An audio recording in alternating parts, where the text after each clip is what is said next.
भाव होते हुए, समभाव होते हुए इस भूमि का महात्मा बुद्ध से पहले का भी इतिहास है और यह जो इसका अतीत है वो अप्रतिम रहा है।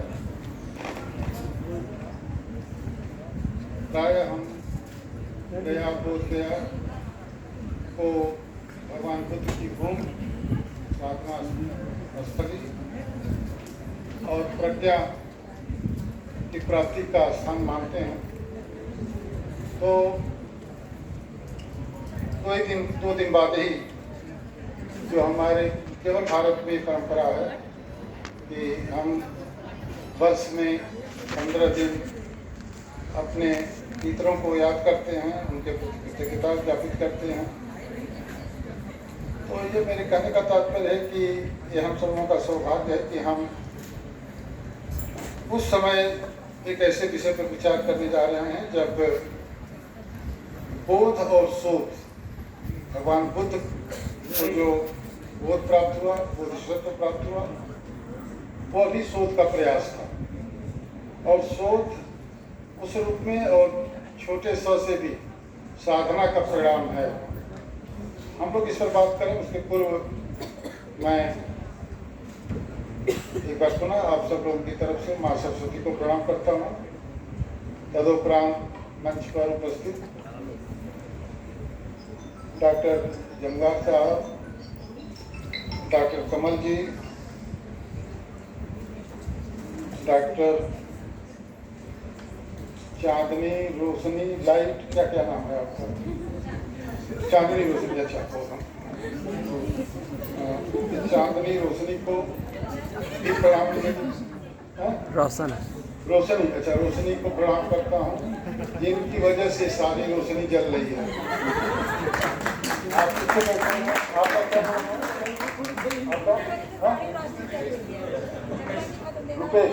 रुपेश बाबू को जो सब मेहनत करके बहुत बढ़िया सजाए हैं और हम लोग की सुरक्षा के रूप में भी बैठे हैं और शिव रक्षा के रूप में भी बैठे हैं।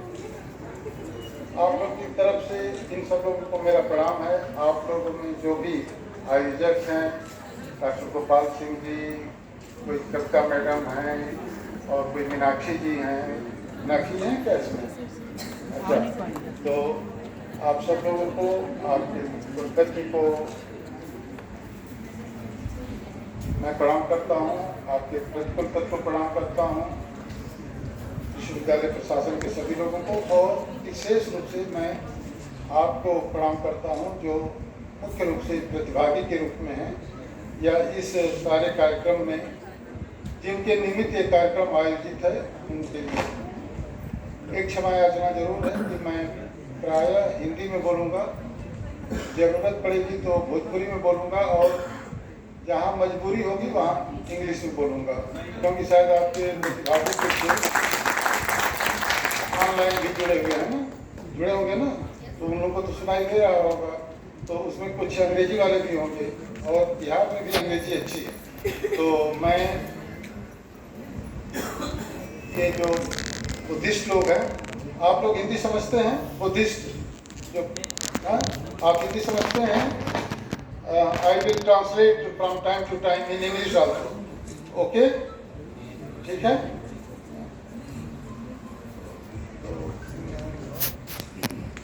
जो हिंदी नहीं समझते हैं उनके लिए मैं अंग्रेजी में बात करूंगा बीच बीच में ताकि कोई दिक्कत हो, लेकिन मुख्यतः मैं हिंदी में बात करूंगा। ये आपका जो आपकी जो राष्ट्रीय संगोष्ठी है ये कल प्रारंभ हुई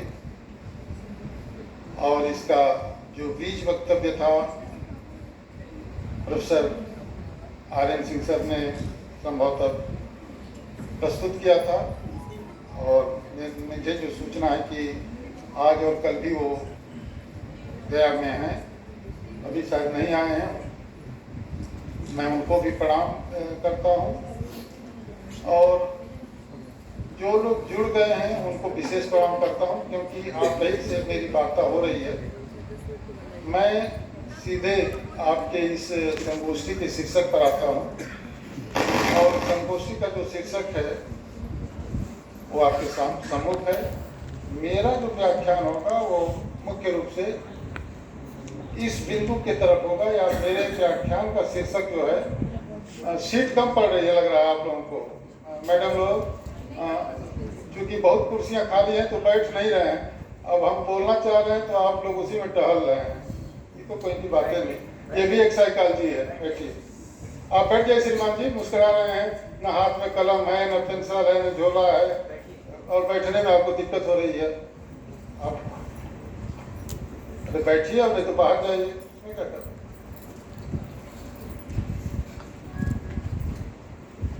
नहीं आप बैठिए। सर आज वह हमने इसे कह दिया, हम तो खुद ही उतना।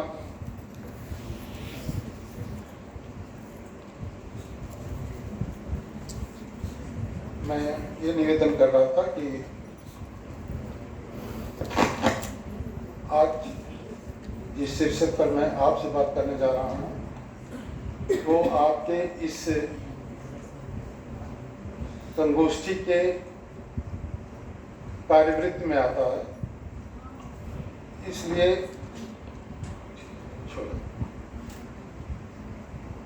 और शीर्षक जो एग्जैक्ट है मेरे बोलने का, जिस पर मैं आपसे अगले केवल 40 मिनट या 35 मिनट बात करूंगा। 5-7 मिनट जैसा प्रोफेसर जमुआर साहब और प्रोफेसर कमल जी करेंगे तो आपसे बात अगर होगी, अगर आपकी इच्छा होगी, मैं मुश्किल से कुल 45 मिनट के अंदर अपनी बात खत्म करना चाहूँगा। मैं आ तो गया था यहाँ 8 बज के कुछ 15-20 मिनट, तो मैं घूमता रहा, देखता रहा, मुझे लाभ हुआ। मुझे भौतिक लाभ भी हुआ है और मुझे मानसिक लाभ भी हुआ है, मनोवैज्ञानिक भी। मैं इन लोगों के यहाँ गया, ये तिब्बती लोग अपनी फोटो खिंचवा, अरे ये बुद्धिस्ट लोग फोटो खिंचवा रहे थे, तो मैं देखा, मुझे अच्छा लगा। उसमें से एक आदमी पान खा रहे थे और एक आदमी सिगरेट पी रहे थे।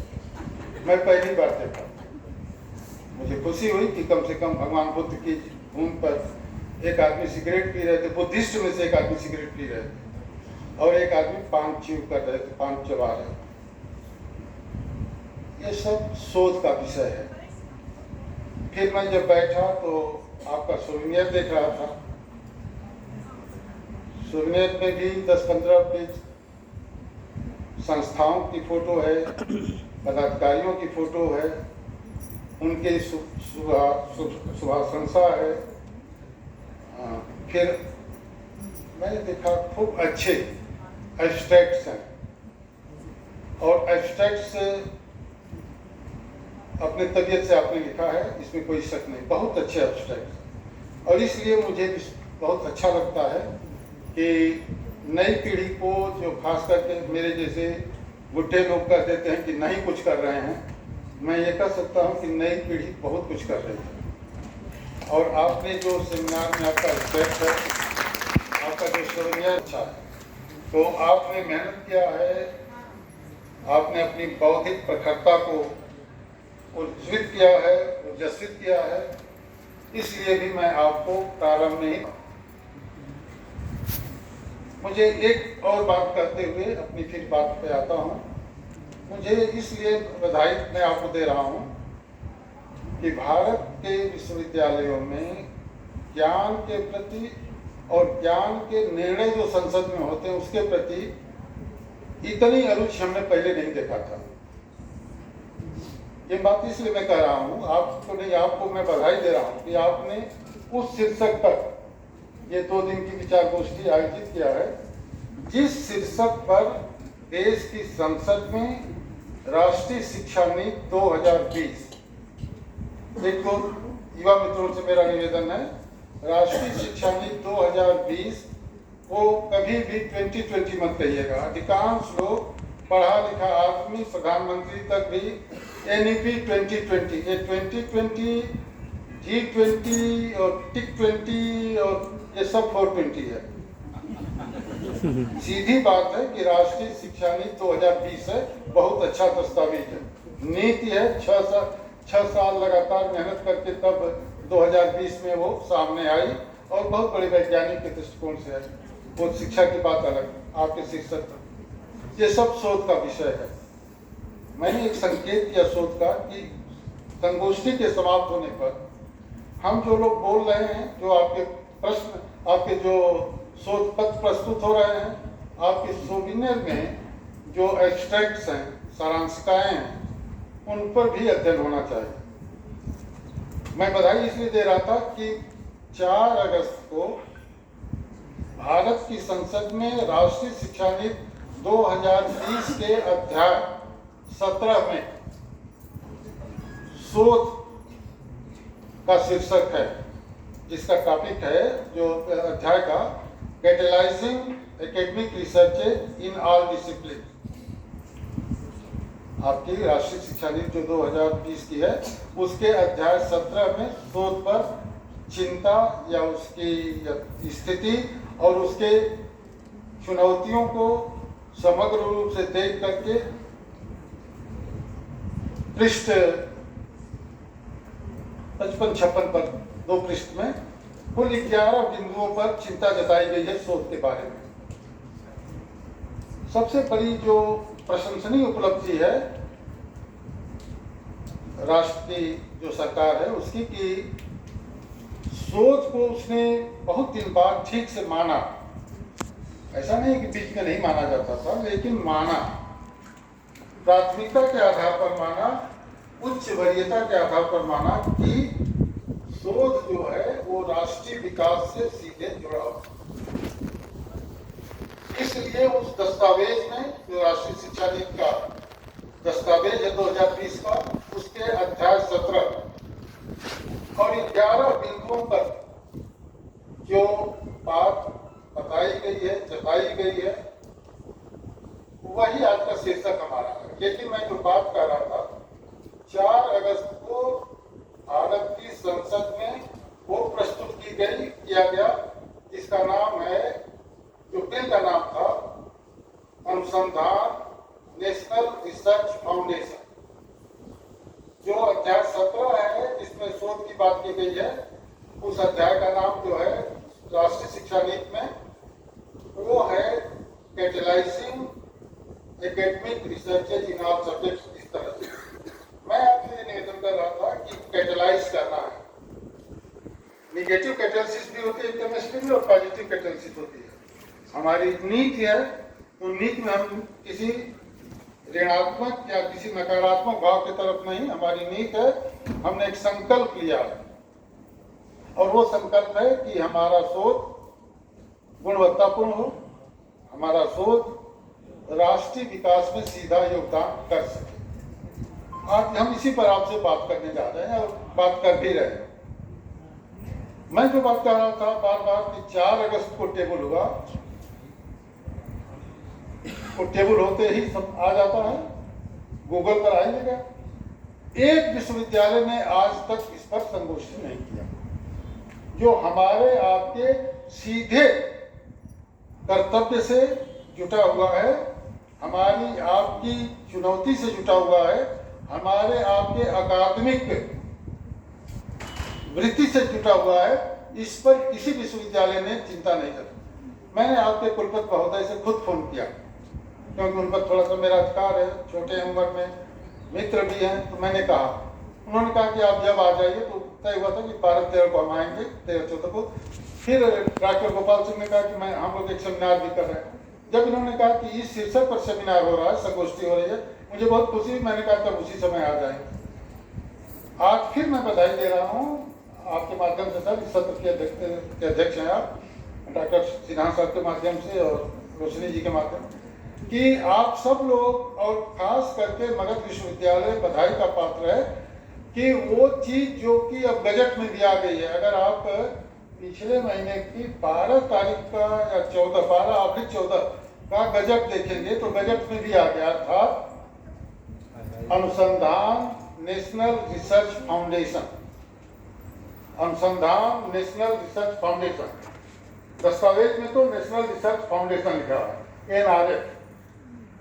अभी एक विश्वविद्यालय के कुलपति के प्रत्याशियों का मैं साक्षात्कार ले रहा था।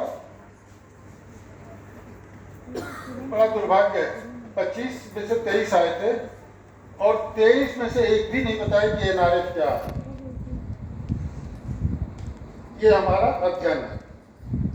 तो फिर मैं आपको, आपके कुलपति जी को, पूरी जो आयोजन समिति है जिसमें कई लोग का, आपका भी नाम है, जमुआ साहब का, कमल जी का, और जो ऑर्गेनाइजिंग सेक्रेटरी 2 लोग हैं, गोपाल जी और मीनाक्षी, और फिर कोई केसरी हैं या कुछ और, कविता या क्या नाम है, सब लोगों को, और जितने एडवाइजरी बोर्ड के लोग हैं और जो डिफरेंट कमिटीज हैं, मैं आपको इसलिए बधाई दे रहा हूँ, इस जो बात मैं कर रहा हूँ कि जहाँ पर दुनिया के की मानवता के दुखों का शोध के द्वारा निवारण हुआ या बोधिसत्व प्राप्त हुआ, तो सारी शिक्षा के 2 ही लक्ष्य हैं, बोध और शोध। जहां बोध गड़बड़ाएगा शोध किया जाएगा। तो बोध और शोध पर आप राष्ट्रीय संगोष्ठी आहूत कर रहे हैं। बहुत सारे पत्र आए, 300-350 लोग आभासी तरीके से और साक्षात सामने भी इसमें शिरकत कर रहे हैं। इसलिए मैं आपको एक बार पुनः बधाई देता हूँ। मैं उस महान ऋषि को याद करता हूँ जो मेरे लिए प्रेरणा स्रोत है। 1964 में एक आयोग बैठाया गया शिक्षा का, भारत सरकार की संसद के द्वारा, जिस आयोग का नाम था शिक्षा आयोग। 1964 2 साल तक काम किया, इसलिए पोस्ट में किया जाता है 64 से 66। और चूंकि उसके अध्यक्ष भौतिक शास्त्र के महान ज्ञाता और ऋषि तुल्य आचार्य प्रोफेसर दौलत सिंह कोठारी साहब थे, इसलिए उस आयोग का नाम लोग कर देते हैं उनके नाम से, कोठारी आयोग।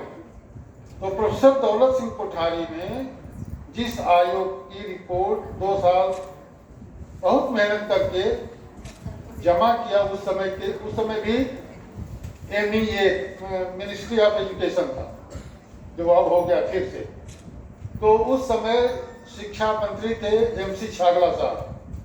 MC छागला साहब को उन्होंने दिया और उन्होंने अपने टेबल में रख लिया। इतने अच्छी रिपोर्ट को 2 साल तक अपने टेबल पे ड्रॉर में रखे थे। गोरखपुर से वर्तमान उत्तर प्रदेश के मुख्यमंत्री के गुरु मंदिग्रिया नाथ जी गोरखपुर से सांसद हुए और संसद में पहले ही अपने प्रवेश में उन्होंने एक प्रश्न पूछ दिया कि दौलत सिंह कोठारी जी ने जो रिपोर्ट जमा किया भारत की शिक्षा के विकास के लिए, या वो रिपोर्ट कहाँ गई? तब छागला साहब ने 68 में, देखिए शिक्षा के प्रति अरुचि बहुत रही है, 1968 में वो रिपोर्ट टेबल की गई।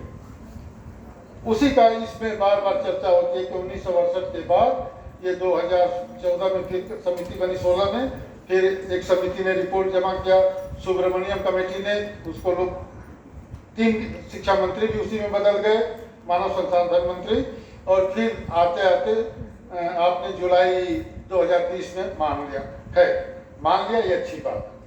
कोठारी साहब की रिपोर्ट का नाम एजुकेशन के प्रोफेसर भी बहुत नहीं जानते, बस कह देंगे कोठारी कमीशन, बहुत कह देंगे तो कह देंगे कि भारतीय शिक्षा आयोग, ना, केवल उसका नाम था शिक्षा आयोग 1964, और कह देंगे, लेकिन उसका जो रिपोर्ट है, रिपोर्ट की जो शीर्षक है एजुकेशन एंड नेशनल डेवलपमेंट। मैं आपसे निवेदन पूर्वक कर रहा हूं कि कोठारी कमीशन की रिपोर्ट का नाम है एजुकेशन एंड नेशनल डेवलपमेंट। एक तो ये बात मैं आपसे बताना चाहता हूं। दूसरी बात जो मैं आपसे बताना चाहता हूं वो यह कि उस रिपोर्ट को दुनिया के लोगों ने कहा है कि ये Magna carta of Indian education है।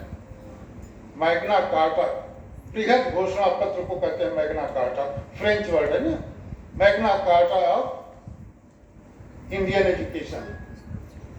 तो उसमें इस पर विचार करना है कि उसका नाम क्यों उन्होंने, पहला आयोग जो था स्वतंत्र भारत वर्ष में राधा कृष्णन जी के, तो उस आयोग का नाम है विश्वविद्यालय शिक्षा आयोग, यूनिवर्सिटी एजुकेशन कमीशन, 4850 पोस्ट में लिख देते हैं। दूसरा आयोग सेकेंडरी एजुकेशन के बारे में था, स्कूल एजुकेशन के बारे में बुदालिया साहब अध्यक्ष थे, तो बुदालिया कमीशन कह देते हैं। आयोग का असली नाम है माध्यमिक शिक्षा आयोग, पोस्ट में 5253। लेकिन जो तीसरा राष्ट्रीय शिक्षा आयोग है वो 1964-66, वो कोठारी साहब वाला, उसका शीर्षक ये क्यों दिया गया, यही मैं आपसे स्थापित करना चाहता हूँ। हम सब लोग जितने लोग हैं और जितने तरह की संस्थाएं उच्च शिक्षा को प्रदान करने का कार्य कर रही हैं, उनके 3 काम हैं। Primarily there are 3 functions or responsibilities of HEIs, plural में, हायर एजुकेशन इंस्टीट्यूशन, HEIs। आप डॉक्यूमेंट में पढ़ेंगे तो बार बार आपको जो यूजीसी से भी लेटर आता है तो उसमें सब आ गया। यूनिवर्सिटीज आ गई, डीम्ड यूनिवर्सिटीज आ गई, डीम्ड टू बी यूनिवर्सिटीज आ गई, कॉलेजेज और रिसर्च इंस्टीट्यूट, रिसर्च लेबोरेटरीज और अकादमीज एंड काउंसिल सब आ जाते हैं। हायर एजुकेशन इंस्टीट्यूशंस के 3 काम हैं। आप जल्दी से चले जाओ, है ना भाई साहब, आप चले जाओ। नहीं, आप आओ, आप ये हम करें कि आप यहाँ से आप जल्दी जाओ, आप मोक्ष प्राप्त करो, चलो, और मुझको मोक्ष प्रदान करो। बैठिए, आइए। तो 3 काम हमने कहा, हायर एजुकेशन इंस्टीट्यूशंस के ये भी 3 काम याद रखना चाहिए। टीचिंग, रिसर्च एंड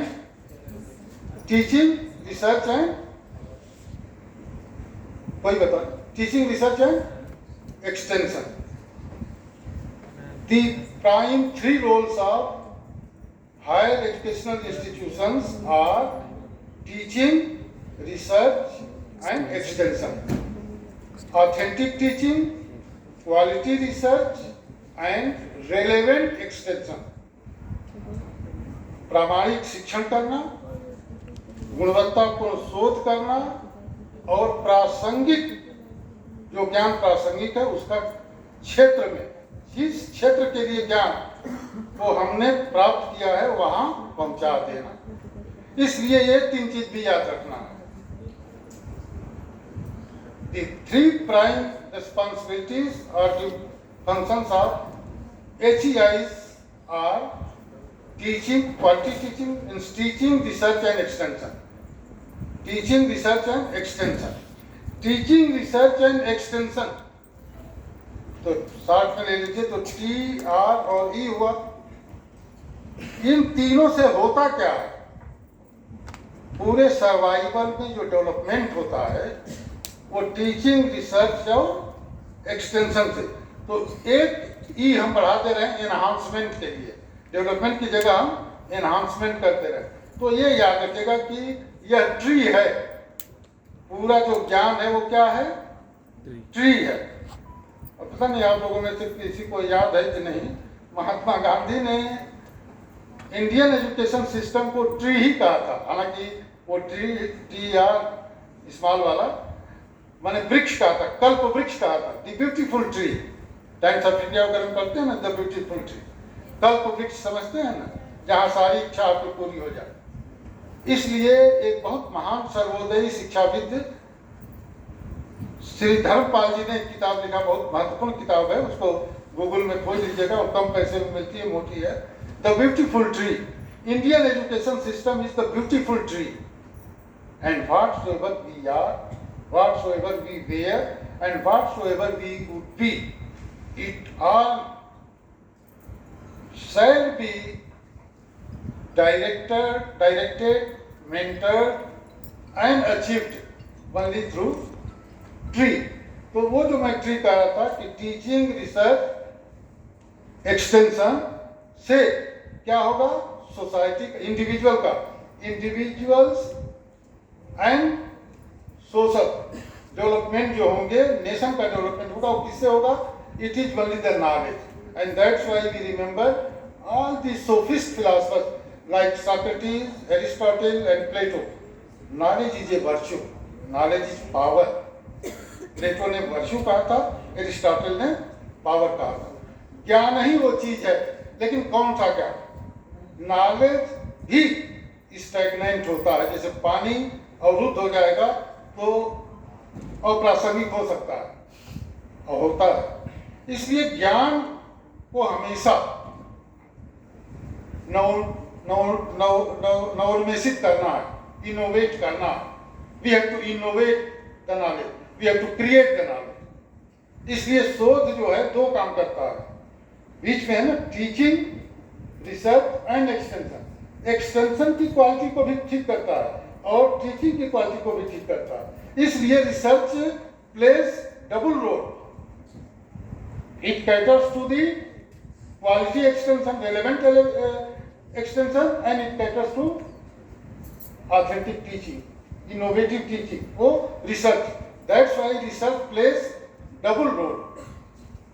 एक तो ये, अब जब क्वालिटी उसकी ठीक होगी, और ये भी कहा गया है कि education is the instrument of desired change. एक तो होगा अपने से जो चेंज होगा स्पॉन्टेनियस चेंज, और एक डेलिबरेट चेंज। डेलिबरेट चेंज वही है जो plan development. The plan development is the deliberate change, but we aspire और decide in advance, we decide the strategies to achieve that and then we achieve, we derive satisfaction. That's why to make a society vibrant and dynamic, किसी समाज को तरंगित और गतिशील बनाने के लिए, प्रगतिशील बनाने के लिए ज्ञान की नवीनता ही सबसे महत्वपूर्ण है। और ज्ञान की नवीनता कौन दे सकता है? केवल और केवल शोध दे सकता है। Creation of knowledge, your recreation also depends on creation. वो म्यूजिक भी हो सकता है, वो आपका पहनावा हो सकता है, that may be the taste of your edibles जो खा रहे हैं। अभी रजिस्ट्रेशन के बाद लिखा हुआ है तो उसके बाद तो नाश्ता ही ना होगा, क्योंकि वो पहले लिखा हुआ है, ज्ञान बाद में लिखा हुआ है। पहले ज्ञान पहले ले लेते थे, नाश्ता वगैरह बाद में होता था। अब तो नाश्ता का रास्ता पहले खुला, इसलिए वो जरूरी भी है, क्योंकि यहाँ लिखा हुआ, संतों ने भी कहा बिन क्या हो न क्या है, भजन नहीं हो सकता, तो बिन भोजन या नहीं, तो भोजन लेना है, ये नहीं है, appetite is the first need. तो हाँ, खाली पेट न हो जैसे है। हाँ, आप समझ गए, ठीक है। आप लगता है नाश्ता नहीं दिया। तो ये मैं कह रहा था कि जो रिसर्च है वो क्रिएट करता है, और जब नॉलेज क्रिएट होता है तो ये सोसाइटी को डायनेमिज्म देता है, प्रोग्रेसिज्म। इसलिए रिसर्च का नेचर क्या होगा, और मैं आपसे जो निवेदन कर रहा था, जहाँ ले जाना चाहता था हिस्टोरिकल कॉन्टेक्स्ट में, अभी 15 दिन पहले, 20 दिन पहले आप चंद्रमा पर गया हमारा, या 3 दिन पहले दक्षिणी ध्रुव पर सोया भी था। ये सब हो रहा है, तो हमारे विकास हॉरिजॉन्टल और वर्टिकल दोनों हैं। और हम आज दुनिया को में नासा को भी अपने घुटने के नीचे ला दिए हैं, तो उपलब्धि है। और ये हम कहते हैं कि रिसर्चेज नहीं हुई है, ये गलती होगी। लेकिन ध्यान रखिए, राष्ट्र कैसे बढ़ते हैं आगे, ये मैं जरूर 5-7 वाक्य में बताना चाहता हूँ। 4 अक्टूबर 1958 को केवल एक कुत्ते को बैठा करके अंतरिक्षयान में रूस ने सफलतापूर्वक भेज दिया। स्पुतनिक, रूस रशियन लैंग्वेज में स्पुतनिक कहते हैं। उस समय सबसे अधिक प्रतियोगिता जो थी वो 4 राष्ट्रों में थी, जापान, चीन और रूस। उस समय का नाम था USSR, union of Soviet socialist Republic, जो आज बढ़ करके 16 या 14 CIS है, Commonwealth of independent states. USSR ने जब सफलतापूर्वक स्पेस क्राफ्ट को एक्सपेरिमेंट कर लिया, कैन यू बिलीव, अमेरिका के नागरिक, जिसमें सब आते हैं, डॉक्टर्स, इंजीनियर, साइंटिस्ट, सब जजेस, वो पैनिक हो गए, बेचैन हो गए। उन्होंने कहा रूस ने बाजी जीत ली, हमारा क्या होगा, हमारे एजुकेशन में क्या कमी है कि हम नहीं बढ़ पाए। मित्रों, यहाँ रिसर्च की बात होती है, नॉलेज की बात होती है। If a society is to be killed, you just infuse the inferior knowledge. ये मैकाले ने कहा था हमने, और वो लोग, वो कहेगा ना कहे, दुनिया ने कहा। जब हम कह रहे कि प्लेटो ने कहा कि नॉलेज इज वर्च्यू, एरिस्टॉटल कहता कि नॉलेज इज पावर, तो वर्च्यू और पावर तो नॉलेज में ही है, इट इज द नॉलेज। और नॉलेज से भी महत्वपूर्ण और अच्छा शब्द क्या है, जो केवल मगध को प्राप्त हुआ था, पहुंच गया। 3 चीज कही जाती है, इंफॉर्मेशन, नॉलेज एंड विजडम। सूचना ज्ञान और प्रज्ञा, wisdom is the highest order, और वो तो आपको मिला है। बोध गया, दुनिया में बोध गया कहीं है? केवल एक है ना। और दुनिया के दुख को दूर करने वाले 4 आर्य सत्यों में से दुख दूर करने का मार्ग कहाँ मिला? उस पार से ले आकर के सुजाता ने खीर खिलाया, तो सम्यक वाणी, वो जो अष्टमार्ग है, वो तो यही मिला। और ये तो अर्थशास्त्र वाले कहाँ चले गए? सब गोपाल हैं अर्थशास्त्र, तुम तो पता नहीं, अर्थशास्त्र वाले तो आजकल अनर्थशास्त्र पढ़ते हैं सर। वो एलपीजी मैंने खाना बनाने वाली गैस, लिबरलाइजेशन, प्राइवेटाइजेशन, ग्लोबलाइजेशन, सब गड़बड़ाइजेशन है। ये कुछ नहीं है, ये धोखा था, ये कूटनीतिक धोखा था अमेरिका का, जिसको दुनिया के लोग नहीं समझे और जिनकी बहुत तारीफ की जाती है उस समय के प्रधानमंत्री की और उनके शिक्षा सलाहकार जो बाद में मौनी बाबा प्रधानमंत्री हुए, बड़े अच्छे ना। एलपीजी ने दुनिया में रीजनल इम्बैलेंस, इकोनॉमिक स्क्यूनेस, ये सब बढ़ा दिया, केवल वन वे शोषण करने के लिए ये तरीके हैं। उस पर आप करते रहिएगा शोध। जामिया के प्रोफेसर ने बहुत अच्छा उस पर लिखा गया, लेकिन एक दो ने नहीं, जो भी ह्यूमैनिटेरियंस हैं, those who know the economics they know. Rome of club के इकोनॉमिक्स ने जो किताब लिखा, मीडोज रिपोर्ट, पढ़ा है कोई इकोनॉमिक्स वाला? नहीं पढ़ा।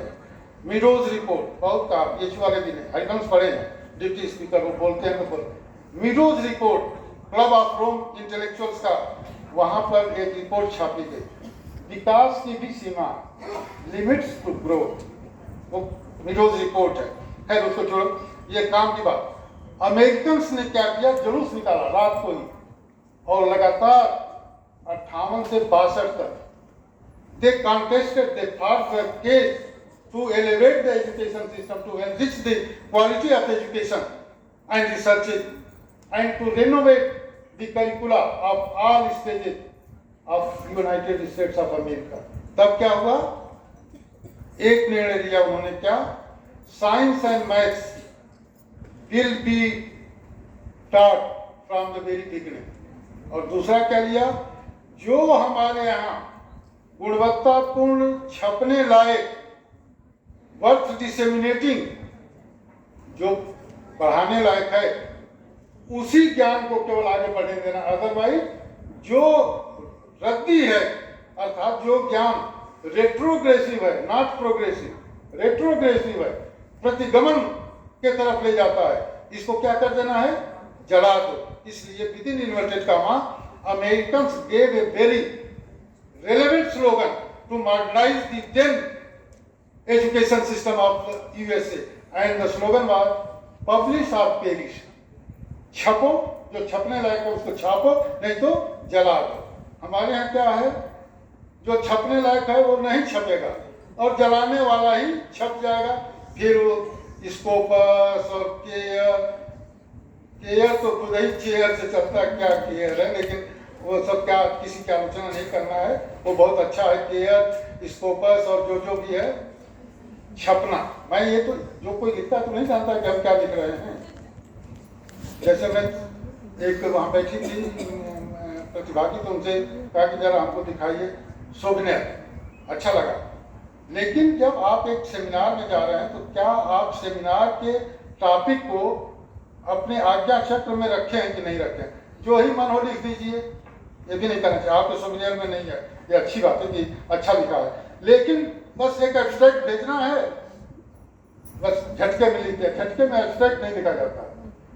आप जो 10 पेज 15 पेज लिखेंगे, या जो सोच रहे थे, 10 दिन सोचा है आपने, और 10 दिन सोचा है, तो उसमें जो आपके यहाँ पर जो क्षण के आया है,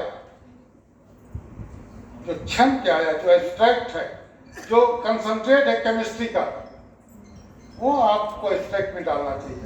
एब्स्ट्रैक्ट इज एब्स्ट्रैक्ट। भगवान राम की बहुत सारी मूर्तियां हो सकती हैं अयोध्या से लेकर, लेकिन राम तत्व जो है वो एब्स्ट्रैक्ट है। Metaphysics, it is the metaphysical understanding of the knowledge, ये बात है। तो मैंने आपसे कहा कि पब्लिश और पेरिश। मित्रों, क्वालिटी पर आप थोड़ी देर में कह देंगे, जब होगा तो बताइए, क्योंकि मैं बस 35-40 मिनट बोलूंगा, बाकी इन लोगों को 5-7 मिनट। वो तो मैं बता दूंगा कि क्वालिटी क्या है। तो मैं ये कह रहा था कि अमेरिका 62 में सुप्रीम कोर्ट के निर्णय के आधार पर पब्लिश ऑफ पेरिस, और किया क्या, वो अधिक महत्वपूर्ण है, जो हम लोग की उम्र के लोग हैं वो जानते हैं। अपने सारे रबिश चीजों को पानी के जहाज में भेज करके हमारा आपसे भाड़ा भी ले लिया, और अपनी सारी रबिश चीजों को जो वर्थ पेरिसिंग थी उनको साउथ ईस्ट एशिया या ऐसे अंडर डेवलप्ड कंट्रीज में भेज दिया। और हम लोग क्या किए, अपने लैब के सामने, फिजिक्स के लैब के सामने, केमिस्ट्री के लैब के सामने, एग्रीकल्चर में, मेडिकल में, एजुकेशन में, हमने लिखा कि ये हमारा इस अमेरिकन प्रोजेक्ट के अंतर्गत अगर कोई आपको सहायता देता है तो सहायता से भी बचना चाहिए। और सहायता का परिणाम ये है, यह अर्थशास्त्र गांधी का, कि आज हम 150 लाख करोड़ के कर्जदार, और हम विकसित भी हैं। ये चंद्रमा पर जाना गर्व की बात देता है, लेकिन अगर 40,000 बच्चा प्रतिदिन भूखों रह जाता है और 1 साल के बाद वो अपना पहला बर्थडे नहीं देख पाता है, ये हमारी रिपोर्ट नहीं है, ये हंगामा की रिपोर्ट है, हंगर एमनेस्टी, और देशों में भी है। तो फिर हमको सोचना पड़ेगा कि हमें खर्च कहाँ करना चाहिए। हमें पेट की अतड़ी पर खर्च करना होगा कि किताब पर खर्च करना होगा, तो वहां पर पेट की आंत जो पहले आएगी। इसलिए रिसर्च प्रायोरिटीज पर ध्यान देना बहुत जरूरी है। तो ये जो अनुसंधान नेशनल रिसर्च फाउंडेशन जो प्रपोज की गई है और जो अब पास हो चुका, कोई नहीं चर्चा कर रहा है, तो मगध वाले तो चर्चा कर रहे हैं, इसलिए मैं आपको बधाई देता हूं। अब सवाल है कि इसकी क्वालिटी की जो बात है, आप ध्यान में ये दे रहा था, कोठारी साहब ने वहीं से उस बात को सोचा था कि now education will not be lopsided activity. आनंद के लिए शिक्षा नहीं हो रही, केवल आनंद है महत्वपूर्ण, लेकिन शिक्षा का सीधा संदर्भ किससे होगा, राष्ट्रीय विकास से होगा। और राष्ट्रीय विकास भी केवल 2 इकोनॉमिक पैरामीटर में नहीं, जीएनपी और जीडीपी के हिसाब से नहीं, जीएनएच, ग्रास नेशनल हैप्पीनेस क्या है आपकी।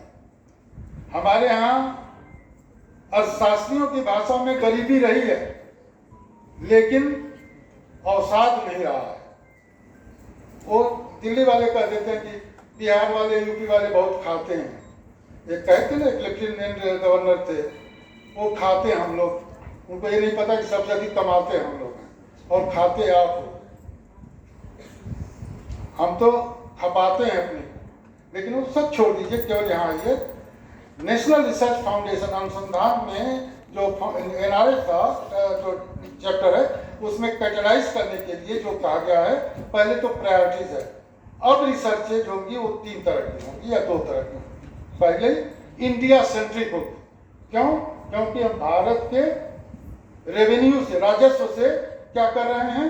जब हम भारत के, ये भी एक मुहावरा है, समझिए ना, कि जब किसी को चुप कराना हो तो कहते चुप, और पानी पिला देना जो है, तो बिहार में, उत्तर प्रदेश में जब कोई किसी से उग जाता तो कहता कि मैं आपको पानी पिला दूंगा। तो ये, लेकिन ठीक किया, रोशनी ने मुझको रोशनी दिया, you are given me sufficient light, you are Sujata for me. जो भगवान को बैठो यार, मजा लेना चाहिए। सबसे बड़ा कम्युनिकेशन का सिद्धांत है कि अपनी बातचीत में ह्यूमर भी रहना चाहिए। ये नहीं कि बोझ बढ़ा दिया, एकदम सेमिनारियन की तरह से गंभीर होकर बैठे, नरक की जैसे तेरही में बैठे हुए। ये ठीक है, आप बतिया लो तो फिर हमारी बात करना। ये जो 2 चश्मा वाली लोग हैं, हाँ नहीं बतिया लीजिए, आपकी बात आप ही तो कर रहे हैं, बतिया लीजिए। हम बहुत खराब बात बोल रहे हैं, ठीक कर रहे हैं। ठीक है भाई, आप पानी दिए रोशनी। आजकल जो कोई पानी साफ दे दे, वही साक्षात अन्नपूर्णा। तुमको अन्नपूर्णा रूप में मैं ये कह रहा था कि 3 बात उसमें कही गई है। नेशनल रिसर्च फाउंडेशन जो बिल में अनुसंधान जोड़ दिया है, ये सब हमारे ही देश में हो सकता है। और जब रिसर्च था तो अनुसंधान नहीं था, लेकिन उसको दिखाने में हमारा राष्ट्र प्रेम गड़बड़ा रहा था।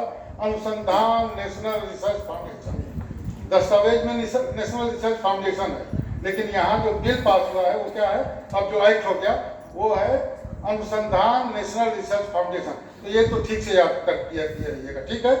और अब जो उसमें है वो प्राथमिकता क्या है कि ये मैं नहीं कर सकता, न कोई कर सकता है कि फंडामेंटल रिसर्चेज जरूरी नहीं है। Fundamental researches irrespective of land and people होती हैं, फंडामेंटल होती हैं, उनके रिसर्च, ऐसी रिसर्चेज बहुत जरूरी है। परंतु हम जहाँ से राजस्व लेते हैं वहाँ की भी समस्याएं हैं। मगध क्षेत्र की समस्या होगी, मगही पान से लेकर सब चीज की। मुजफ्फरपुर में अगर इंसेफ्लाइटिस आता है या मेनिंजाइटिस आता है तो उसकी समस्या होगी। गोरखपुर में इंसेफ्लाइटिस स्टार्ट होता, या कहीं पर मखाने पर जो रिसर्च हो रही है, या कहीं पर किसी चीज पर, तो from agriculture to sericulture, from medicine to quantum physics, हर तरह के रिसर्चेज की जरूरत है, नैनो टेक्नोलॉजी। इसलिए रिसर्च कौन सी की जाए जिससे हमको, जिन लोगों से, जिन पीपल से हमने रेवेन्यू लिया है और जिनके रेवेन्यू से हमारी लेबोरेटरी चल रही है, हमारा लेबर चल रहा है, हमारी रेम्युनरेशन चल रहा है, हमारे पेमेंट हो रहा है, जो कुछ भी है, तो फिर उस वहाँ के रेवेन्यू को ध्यान में रख करके पहली रिसर्च की प्रायोरिटी क्या होगी, इंडिया सेंट्रिक, प्रॉब्लम सॉल्विंग, और तीसरा क्या है, कॉन्टेक्स्ट स्पेसिफिक। हालांकि इंडिया सेंट्रिक जब हम करें तो कॉन्टेक्स्ट स्पेसिफिक हो गया, लेकिन कॉन्टेक्स्ट को भी जहां जहां का एकदम तुरंत रिसर्च है वहां की रिसर्च को प्रायोरिटाइज करना, ये तीन बात ये जरूरी है। ये सीधे क्योंकि all these three parameters contribute to development, that is national development. इसलिए नेशनल डेवलपमेंट के तीन डिटर्मिनेंट्स हैं। एक तो आप जीएनपी कहते हैं, grass national product, GDP, grass domestic product, और तीसरा क्या है, एनएनपी। सबसे जो महत्वपूर्ण है, जो भारत की ही देन है, भूटान के प्रधानमंत्री ने पहले बार बोल दिया, उनको क्रेडिट जाते हैं, इन्हें भारत की मान्यता रही। और यहाँ खुद अपरिग्रह, भगवान बुद्ध ने कहा मित्य व्ययिता, अपरिग्रह, नॉन होर्डिंग, जिस पर किताब कौन से लिखी गई, सुमाकर ने जो किताब लिखा उसका क्या नाम है, अर्थशास्त्र वाले नहीं बताएंगे। Small is beautiful, small is beautiful. वह जो अर्थशास्त्र का नोबेल विजेता है उसने लिखा स्मॉल इज ब्यूटीफुल। स्मॉल का मतलब वहां है कि न्यूनतम से, मिनिमम से, ऑस्टेरिटी भारत की जो निधि है जिसमें बोध गया सबसे आगे, ऑस्टेरिटी एंड एसेटिसिज्म, मित्य व्ययिता एवं साधुता, संत भाव, यह दो रहेगा तो जीएनएच, ग्रास नेशनल हैप्पीनेस रहेगी। उस पर एक शेर है, शेर तो समझते हैं ना, सवा शेर वाला नहीं, शेर, ये तफस सही मुझको अजीज है। लोग समझते हैं भारतवर्ष बहुत खराब देश है और बार बार पढ़ा दिया जाएगा, गरीबों का देश है।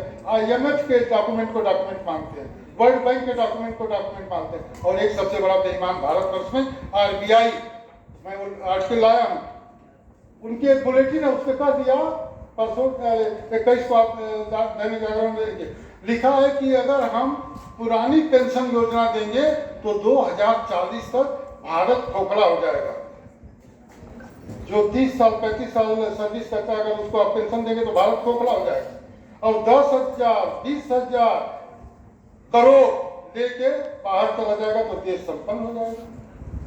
सारी फैक्ट्रियां नकली लगा के दिखा दी जाती हैं, इकोनॉमिक बैंक करप्सी, और सहारा वाले ने लूटा और उसके लोगों को बकाया दिया जा रहा है RBI से, बाहरी चेयरमैन ऐसे होते हैं।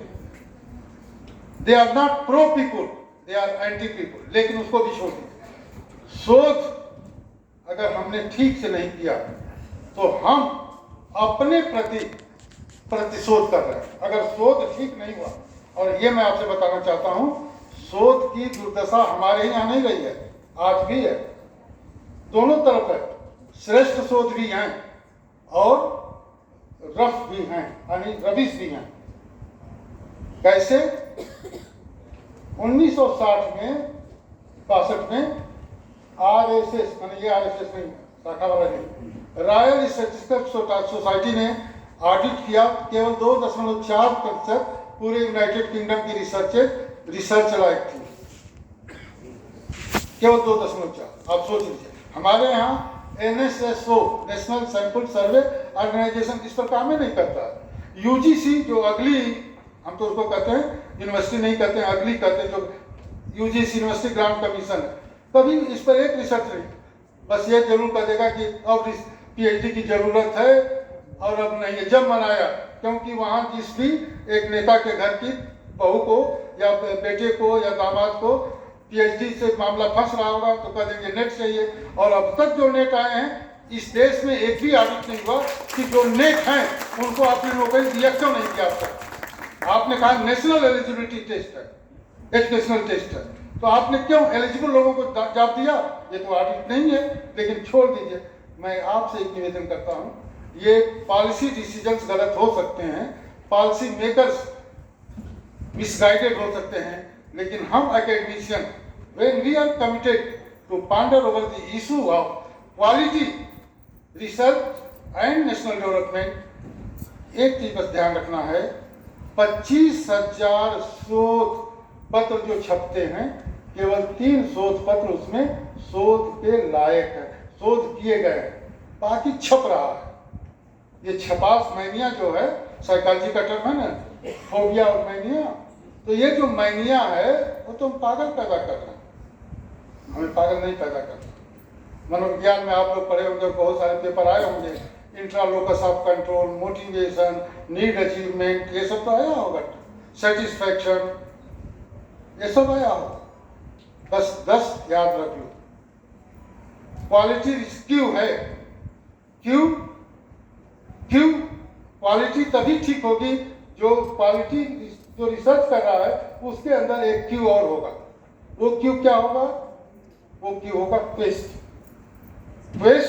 अगर आपके अंदर गुणवत्तापूर्ण अभिप्सा है, जिज्ञासा है, तभी आप गुणवत्तापूर्ण रिसर्च कर पाएंगे। तो क्यू क्वेस्ट एंड क्वालिटी का सीधा संबंध है। और रिसर्च करेंगे तो क्या चीज करेंगे? 3 चीज पर दुनिया में मैनेजमेंट साइंसेज में रिसर्च हो रही है, लोगों के एटीट्यूड का, लोगों के नॉलेज का और लोगों के स्किल का।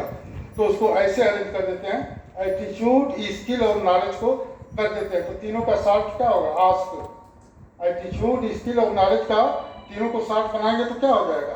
Ask. You ask yourself, you ask a question to yourself, क्या आपका रिसर्च ठीक है? क्या आपने ठीक टॉपिक चुना है? क्या आप ठीक समस्या को समझ रहे हैं? Do you visualise the scope of your research? Have you started from problem identification? Have you formulated right hypothesis? Have you adopted the viable methods or methodology of research? Have you prepared a relevant design? Have you analyzed the data properly? यहाँ तो 70 research scholar 80 research scholar यही नहीं जानता कि singular datum होता है और plural data होता है। डेटा इज प्रोफेसर भी लिखता है, डेटा आर, सिंगुलर है डेटम, DATUM, ये तो नहीं करते। तो ये छोड़ दीजिए, तो टेक्निकल चीजें हैं। महत्वपूर्ण चीजें क्या हैं? क्वालिटी रिसर्च के 10 पहचान हैं। I am just proposing 10 prime parameters of quality research. पहला, the moment you choose the topic, you ask yourself whether your problem is original with in bracket novel. तो पहला पैरामीटर हो गया ओरिजिनलिटी और novelty. पहला पैरामीटर, पहला निर्धारक या नियामक या प्राचल जो हुआ वो क्या हो गया? नवीनता या मौलिकता। दूसरा हुआ, अभी हमने कहा प्रॉब्लम सॉल्विंग, तो रिजॉल्वेबिलिटी, क्या वो किसी समस्या का हल प्रस्तुत कर रहा है। तो P2 हो गया, P1 हो गया नॉवेल्टी और with in bracket originality. P2 हो गया रिजॉल्वेबिलिटी, किसी चीज को रिजॉल्व करते हैं ना, चाहे ग्रीवांस रिजॉल्व करें, किसी की प्रॉब्लम रिजॉल्व करें, नॉलेज संबंधी रिजॉल्व करें, resolvability, whether your research is going to resolve a particular problem. तब वो रिजल्टेबिलिटी उसका जो गुण हुआ वो क्वालिटी रिसर्च का दूसरा गुण हो गया। तीसरा, क्या वो कॉन्टेक्चुअली रेलेवेंट है, तो कॉन्टेक्चुअल रेलेवेंस जो है तीसरा पैरामीटर हो गया। अब ये जब तीनों हो गए तब आप एक रिसर्चर के रूप में आपको क्लियर हो जाता है कि आप अच्छा शोध करने जा रहे हैं, अर्थात ऑब्जेक्टिव बेस्ड क्लैरिटी। पहला हमने कहा था novelty with in bracket originality, दूसरा हमने कहा रिजॉल्वेबिलिटी, तीसरा हमने कहा कॉन्टेक्चुअल रेलेवेंस और चौथा कहा ऑब्जेक्टिव बेस्ड क्लैरिटी। ये चार हो गए, तब आपको तय करना है कौन सा मेथड लगाएंगे। मेथड पर भी बहुत गलतियां होती हैं। मेथड लगाया सर्वे का और रिजल्ट सारा लिखते हैं कॉज एंड इफेक्ट के रूप में, एक्सपेरिमेंटल का। वो एक्सपेरिमेंट नहीं है, वो सिंपल सर्वे है। It speaks the status position, और स्टेटस को जो है वो सर्वे research doesn't reveal causation and correlation is not causation. ये जब कोरिलेशन कॉजेशन भी देता है but correlation doesn't speak causation, ये भी ध्यान रखना है। तो एक पांचवा है मेथोडोलॉजिकल वायबिलिटी, अर्थात विधि संबंधी प्रासंगिकता या प्रासंगिक विधि। पांचवा, अगर ये ठीक हो गया तो फिर ये अब जांचना है कि हमने जब टॉपिक की पहचान किया था, हमने जब उसको पहचान लिया और हमने उचित मेथड भी लगा लिया है, यहाँ तक हम स्टेप दर स्टेप या स्टेप सब स्टेप हम एक तारतम्य में आगे बढ़ रहे हैं कि नहीं। इसको बोलते हैं इंटरनल कंसिस्टेंसी या कोजेंसी, लेकिन कंसिस्टेंसी, आंतरिक सुसंगतता या सुसंगतता। ये हो गया छठवां, P6 हो गया। और फिर तब आप सातवें पर जब आते हैं कि क्या आपने व्यापक तरीके से विश्लेषण किया है और समझ सबको समझ में आ जाए, वह समझ आपको भी आ गई है। वो कहते हैं comprehensiveness and comprehensibility. Comprehensiveness of the total research process and comprehensibility means understandability. ये तो P7 हो गया। और जब आप P7 तब आप कंक्लूड कर देंगे, ठीक से कंक्लूड करेंगे। आप देखेंगे कि बहुत सारे researcher, sir with due regard to all of you, यहाँ से एक चश्मा है ना, वो जहाँ सबसे बढ़िया माना जाता है विद्वान, जिसे सर पे चश्मा लगाना, यानी अति हो गई है सर पे चश्मा।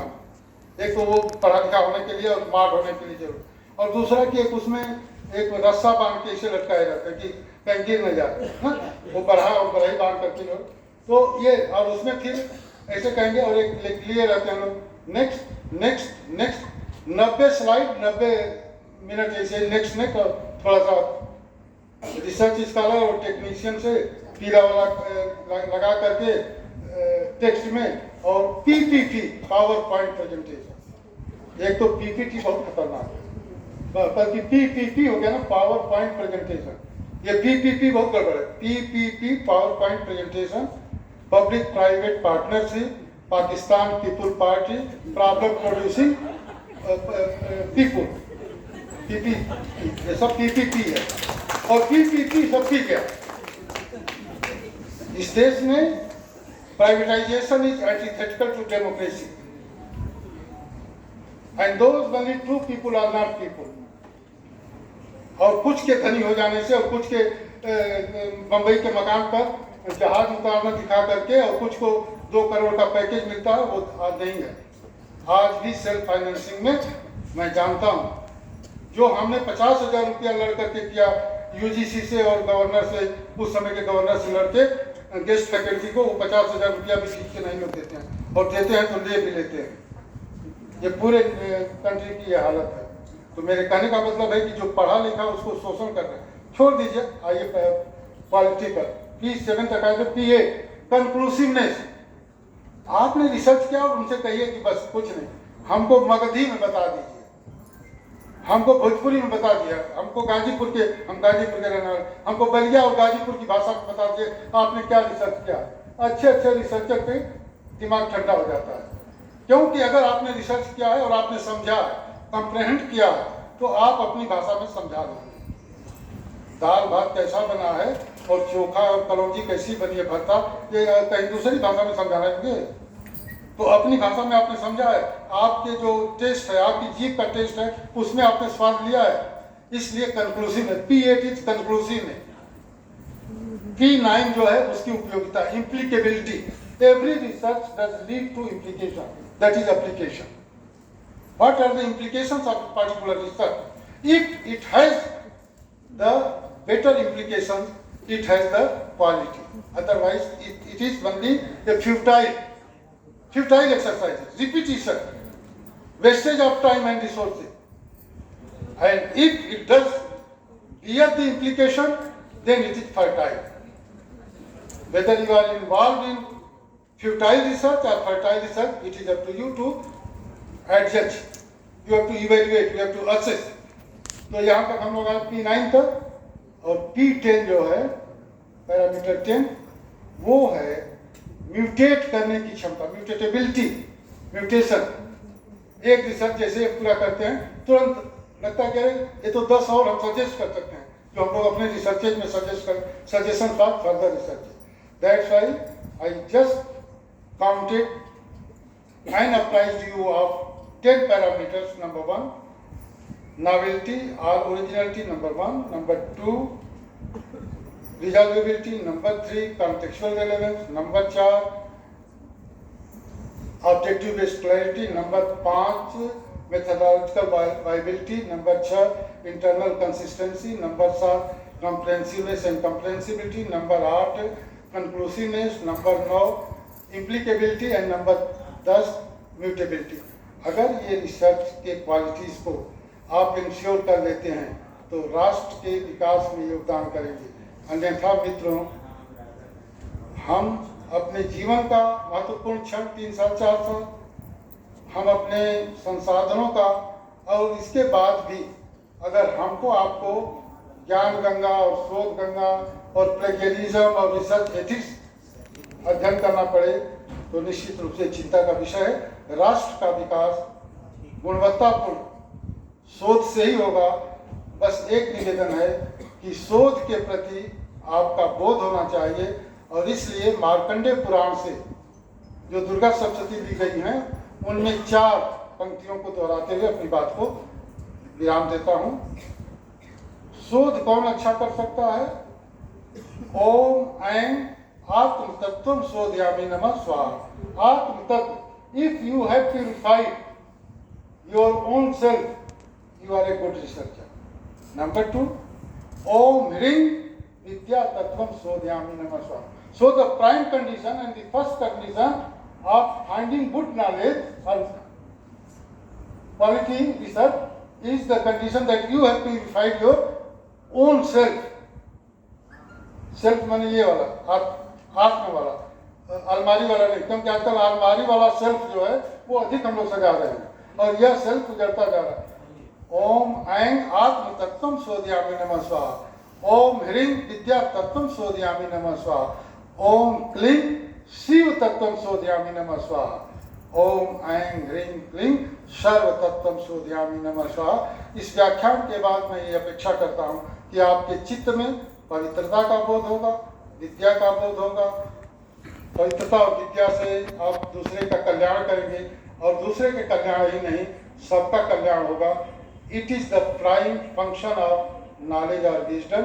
आई think the message which is to be disseminated by this seminar and from this place, it will serve the purpose of quality research and national development. इन्हीं शब्दों के साथ मैं माँ सरस्वती को प्रणाम करता हूँ, और फिर उसी दुर्गा सप्तशती से कहता हूँ कि या देवी सर्वभूतेषु विद्या रूपी संस्थिता नमस्तस्यै नमस्तस्यै नमस्तस्यै नमस्तस्यै।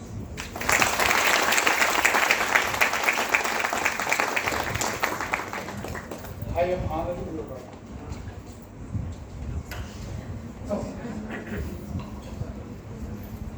Thank you so much, sir, for such an enlightening and informative lecture.